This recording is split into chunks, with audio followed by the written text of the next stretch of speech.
Providing good health care for rural communities is a struggle that has been overlooked. Now Hamlin is the second city in West Texas to close its emergency room, but they're still offering several services. A lot of farming influence, a lot of ranching influence.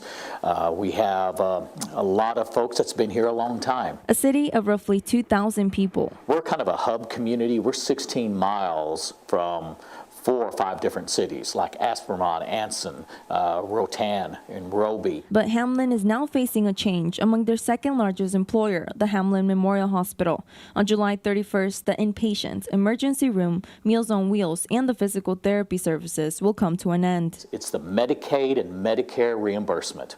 It's not equitable. They keep cutting back what they allow to be paid, and so they keep reducing that amount.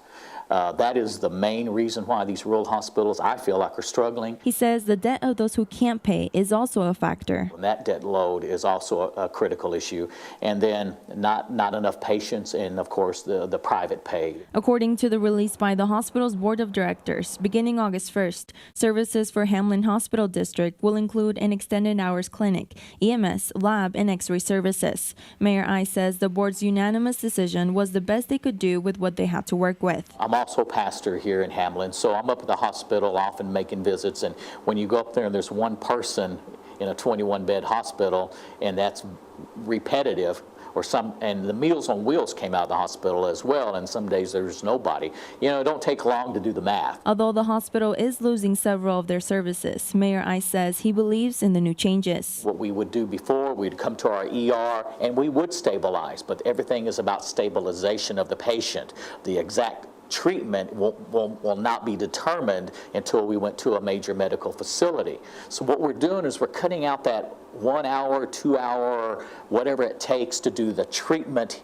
basic treatment here in Hamlin. That's being done en route. However, the changes will affect business in Hamlin. As mayor, how do I attract businesses to come into a rural community when they are looking at our health care and the health care services, and it's lacking, or it's deficient in some way, or non-existing at all. Mayor Ice has also been in touch with District Representatives Jody Arrington and Stan Lambert. Why can't we repurpose it?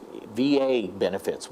All the veterans have to go to Big Springs now for any type of basic care. I'm not talking about critical care, just basic care. Representative Arrington was recently appointed co-chair of the Ways and Means Committee Rural Task Force. He says without access to basic health care, these small towns will not be able to support the next generation of farmers, ranchers, and energy producers. That's going to be huge, but a little late for Hamlin.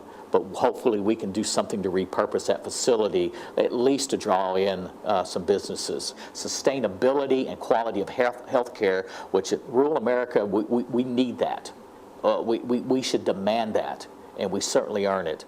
Mayor Ice is also hoping for a meeting with Representatives Stan Lambert and Jody Arrington to come up with a solution for rural health care. Reporting for Fox West Texas, I'm Narita Vera.